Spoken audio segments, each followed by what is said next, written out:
Testing. Testing. 1, 2, 3. Alright, I think we're good.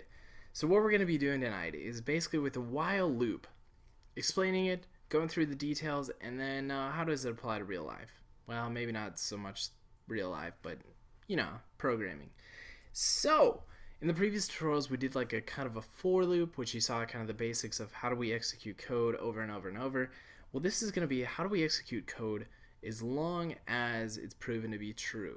That's basically the definition of a while loop. As long as this condition is proved true, we're going to execute the statement or the program. So let's start off by just establishing a variable as y. And we're going to set it equal to 91. And then we're going to establish our while loop.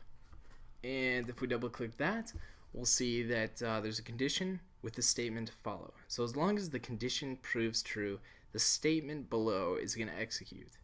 As long as once it proves false, then the statement won't be printed or executed within the program.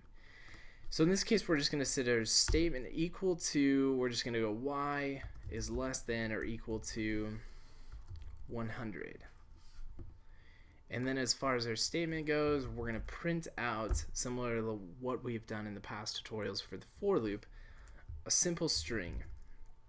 We're going to put y is equal to, and then we're going to post our variable, which is an integer, and then we're going to put y as our variable. So our integer is going to print our y variable. Don't forget your semicolon at the end. And in this case, we're going to go and run it. So I want you guys to see, as long as y is less than or equal to 100, this program should continue on infinity. It's going to be an infinite loop that continues on. So if we run our application, we're going to see down here that it just keeps running. You guys see all these numbers just flowing and flowing and flowing. Well, typically that would crash a computer, but since we're on a Mac and it likes to just keep running and at the speed of light, we're good to go. But that's not what we want our program to do. That's just testing, debugging, seeing what it does if we just keep running this program over and over and over. So we're going to stop it right there because we don't need it to do that.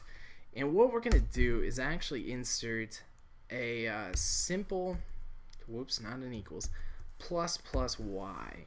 And that's basically going to add an increment of +1 to our y variable every time until it hits y is equal to or less than 100. So in this case, it should run, I think, 9 times until it equals 100. So we're going to run it now, and instead of it running infinitively, it's going to run until it hits 100, and then the program's going to quit. The execution is going to be false, and so therefore, at 101, it's not going to run anymore.